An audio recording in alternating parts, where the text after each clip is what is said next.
कर्नाटक में एक ज़िला है, नाम है कारवाड़। और इस कारवाड़ ज़िले में एक गांव है हंकन। इसी हंकन गांव में 22 सितंबर को एक बड़ी वारदात होती है। गांव के एक मकान पर सुबह सवेरे डकैतों का एक झुंड धावा बोलता है और लूटपाट करता है। इसी क्रम में डकैत जो गृह स्वामी है, जिस मकान पर वो हमला करते हैं, उस मकान के जो मालिक हैं 58 साल के विनायक नाइक, उनकी तेज धार हथियारों से वार कर हत्या कर देते हैं। उनकी पत्नी भी जख्मी होती है और इस हमले में कुछ और भी लोग जो उस परिवार के हैं उन्हें भी चोटें आती हैं और डकैत घर की कीमती चीज़ें लूटपाट करके वहाँ से फरार हो जाते हैं। जब गांव वालों को इस वारदात की खबर मिलती है तो फिर फ़ौरन वो पुलिस को इत्तला देते हैं। घर के लोग, जो ज़ख्मी लोग हैं, वो भी पुलिस को बताते हैं। पुलिस आती है और जो सीन ऑफ क्राइम है उसे देखकर लोग जो है वो सकते में आ जाते हैं, क्योंकि जिस बेरहमी से विनायक नाइक की हत्या की गई थी वो अपने आप में बहुत विचलित करने वाली बात थी, क्योंकि उन पर तेज़ धार हथियार से हमला किया गया था और पूरा जो मौका वारदात है वो खून से सना हुआ था। तो खैर, पुलिस इस मामले की जांच शुरू करती है, परिवार वालों से पूछताछ करती है, लेकिन परिवार के लोग यही बताते हैं कि अननोन रॉबर्स थे और उन्होंने घर पर हमला किया और लूटपाट करके चले गए। लूटपाट करते वक्त उन्होंने घर की कीमती चीज़ें घर वालों से देने के लिए कही और विरोध करने पर जो है उन्होंने मारपीट की और हमला भी किया। तो जो मकान मालिक हैं विनायक नाइक, ऑब्वियसली उन्होंने अपने घर में हो रहे डकैती का विरोध तो किया ही था, तो उनको जो है इन लोगों ने ज़्यादा टारगेट पर लिया, ज़्यादा निशाना बनाया और तेज़ धार हथियार से ऐसे वार किए कि उनकी जान ही चली गई। विनायक नाइक बेसिकली इस गांव के रहने वाले तो थे ज़रूर, लेकिन इस गांव में रहते नहीं थे। वो रहते थे पुणे में और पुणे में उनका इलेक्ट्रॉनिक अप्लायंसेस का कारोबार था। तो जो उनका बिजनेस था वो ठीक ठाक था, फ्लरिशिंग बिजनेस था। और अब बाहर किसी दूसरे राज्य में जाकर जिन्होंने अपने कामकाज का लोहा मनवाया हो, एक कामयाब इंसान हो, जब गांव में वो आते हैं तो गांव में भी उनकी इज्जत काफ़ी ज़्यादा थी। तो इस लिहाज से देखा जाए तो वो गांव के लिए जो है एक प्रतिष्ठित लोगों में उनकी गिनती होती थी, लेकिन अब उनकी हत्या हो चुकी थी। तो पुलिस जब मौके पर पहुंची और पुलिस को डकैती की घटना के बारे में पता चला, पुलिस ने सीन ऑफ क्राइम को अच्छी तरह से देखा, समझा। उसके बाद पुलिस ने ये पता करना शुरू किया कि इस घटना में डकैतों का कौन सा गिरोह शामिल हो सकता है। आमतौर पर जो प्रोफेशनल क्रिमिनल होते हैं उनका जेल आना जाना लगा रहता है, तो पुलिस को भी इस तरह के गैंगस्टर्स के बारे में, डकैतों के बारे में, चोरों के बारे में जानकारी होती है। अनलेस एंड अनटिल बिल्कुल ही कोई फर्स्ट टाइमर ना हो, पुलिस उनके बारे में पता लगा भी लेती है कि किसने ये काम किया होगा।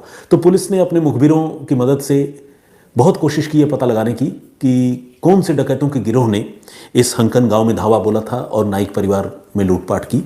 लेकिन लाख कोशिश करने के बावजूद पुलिस को उन डकैतों के बारे में कोई जानकारी नहीं मिली। कहने का मतलब ये कि जितने भी मुखबिर थे पुलिस के या ऐसे डकैत जो पहले उस इलाके में ऑपरेट करते रहे, उनसे जब भी पुलिस ने पूछताछ की तो सब ने कहा कि नहीं, उनको पता ही नहीं है किसने किया है ये काम।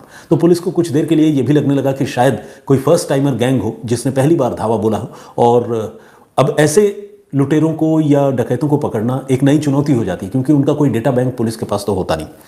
बहरहाल, अब पुलिस डकैती के साथ साथ पुलिस ये सोचने लगी कि कहीं ऐसा तो नहीं कि डकैती की आड़ में किसी और वजह से विनायक नाइक की हत्या की गई हो। पुलिस अब इस कत्ल की मोटिव के बारे में पता लगाने की कोशिश करने लगी, लेकिन पुलिस को कोई मोटिव समझ में नहीं आ रहा था। ऐसे में पुलिस को लगा कि कहीं ऐसा नहीं कि जो पुणे में इनका बिजनेस है, कारोबार है, वहाँ से कोई बात लिंक्ड हो। ऐसा तो नहीं कि कोई बिजनेस राइवलरी वाली बात हो, या महाराष्ट्र में, चूंकि खासकर मुंबई में अंडरवर्ल्ड का एक समय में काफ़ी बोलबाला रहा है, तो पुलिस ये भी सोचने लगी, कर्नाटक की पुलिस, की कहीं ऐसा ना हो कि इस कत्ल के पीछे कोई अंडरवर्ल्ड का कनेक्शन हो। तो कर्नाटक की पुलिस जो भी प्रोबेबल थ्योरीज थी उन सारी थ्योरीज को पता करने की कोशिश करती रही और एक एक थ्योरी को वो एक्सप्लोर कर रही थी और लगातार निराश हो रही थी, क्योंकि सारी थ्योरीज जो है वो डेड एंड पर जाकर खत्म होती थी। उसकी आगे तफ्तीश आगे नहीं बढ़ पा रही थी, क्योंकि ना तो मोटिव पता चल पा रहा था, ना बिजनेस राइवलरी जैसी कोई बात सामने निकल कर आई, ना अंडरवर्ल्ड वाली बात सामने आई, ना डकैती वाली बात सामने आई। ऐसे में पुलिस भी उलझन में पड़ गई थी कि आखिर इस कत्ल के पीछे वजह क्या हो सकती है। पुलिस ने, जिसे कहते हैं ना कि अपने आप को थोड़ा सा रीसेट किया, थोड़ा सा रुकी पुलिस की टीम जो इस मामले की जांच कर रही थी, थोड़ा सा अपने आप को रीसेट किया और उन्होंने सोचा कि ठीक है, थोड़ा सा रुक कर ठंडे दिमाग से फिर से तफ्तीश शुरू करते हैं। तो इस बार जब पुलिस ने अपनी जो भी पुलिस की टीम है उसने खुद को रिसेट करने के बाद इस मामले की जांच शुरू की, तो पुलिस ने ये पता किया कि विनायक नाइक की निजी ज़िंदगी में क्या था उनका किन के साथ उठना बैठना था और परिवार में कौन कौन से लोग थे, क्या कोई रिलेशन ओरिएंटेड कोई इशू तो नहीं था। इस तरह की बातें जो है अब पुलिस ने पता लगाने की शुरुआत की। पुलिस बहुत खामोशी से सारे मोबाइल फ़ोन की सीडीआर भी निकलवा रही थी, आसपास जो गांव के लोग हैं उनसे भी पूछताछ कर रही थी। पुणे में एक टीम भेजी गई जो विनायक नाइक को जानती है, उनके बारे में भी, उन लोगों से भी पुलिस पूछताछ कर रही थी। इस कोशिश में पुलिस को एक बड़ी चौंकाने वाली जानकारी मिली और ये जानकारी वाकई चौंकाने वाली थी। ये पता चला कि विनायक नाइक जिस गांव के रहने वाले हैं जहां पर यह घटना हुई थी, हंकन में, वहीं पर उनके एक और रिलेटिव रहते हैं। बेसिकली ये दूर के रिलेटिव हैं और इनका नाम है गुरु प्रसाद राणे। ये गुरु प्रसाद राणे दूर के रिलेटिव थे विनायक नाइक के, यानी दोनों का परिवार एक दूसरे को जानता भी था। लेकिन कहानी में ट्विस्ट ये था कि विनायक नाइक की पत्नी जो है वो कथित तौर पर गुरु प्रसाद राणे के बड़े क्लोज कांटेक्ट में थी और उन दोनों के बीच में एक रिलेशनशिप था। अब आप बोलेंगे इसमें क्या हैरानी की बात है, ऐसा तो आजकल हर दूसरी स्टोरी में होता है, हर दूसरे अपराध के मामलों में इस तरह की बातें निकलकर सामने आती है। तो हैरानी की बात यह है कि गुरु प्रसाद राणे की जो पत्नी है वो विनायक नाइक के काफ़ी करीब थी, यानी विनायक नाइक से उसका कथित तौर पर रिलेशनशिप था। अब ये अपने आप में एक बड़ी अजीब कहानी है जिसमें दो कपल हैं और वो दोनों कपल्स जो है वो इंटर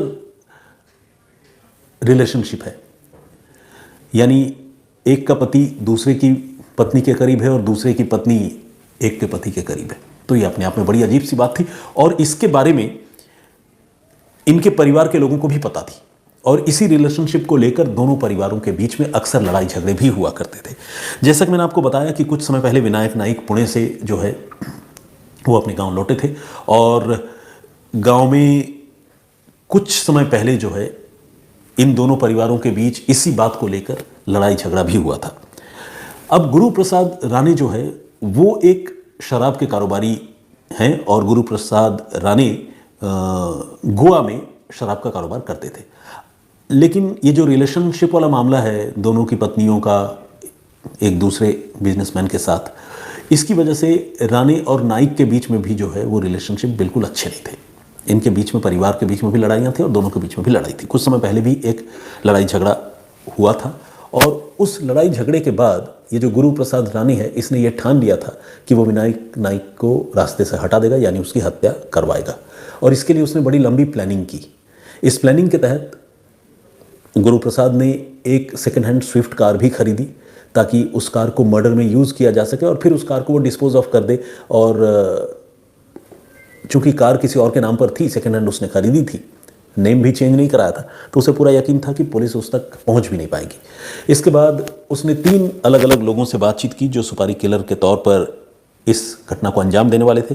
24-25 साल के 2 लड़के दिल्ली के जिनका नाम अजमल और मासूम है, इन दोनों से किसी कनेक्शन के जरिए गुरु प्रसाद राणे ने बात की और साथ ही लक्ष्य ज्योतिनाथ नाम के एक और आदमी जिसकी उम्र 30+ है, वो असम का रहने वाला है, उससे भी गुरु प्रसाद राणे ने बातचीत की। और इस तरह से इन चारों ने मिलकर विनायक नाइक के मर्डर की पूरी प्लानिंग की। इसके बाद हुआ ये कि 19 सितंबर को ये जो राणे है इसकी पत्नी ने नाइक परिवार पर धावा बोला और इसी रिलेशनशिप वाले मामले पर नाइक की पत्नी ने राणे की पत्नी ने नाइक परिवार के साथ काफ़ी लड़ाई झगड़ा किया और ये लड़ाई झगड़ा जो है वो इतना ज़्यादा बढ़ गया कि ये पूरी मर्डर की प्लानिंग हुई। और इसी प्लानिंग के तहत, जैसा कि मैंने आपको बताया, 22 सितंबर की सुबह गुरु प्रसाद राणे के इशारे पर ये जो बाकी लोग थे उन्होंने नाइक परिवार पर धावा बोला और धावा बोलकर तेज़धार हथियार से विनायक नाइक की हत्या की और पूरे मामले को डकैती का रूप देने के लिए रुपए पैसे जो भी घर में मौजूद थे वो चीज़ें लूटी भरसक और फिर वहाँ से फरार हो गए।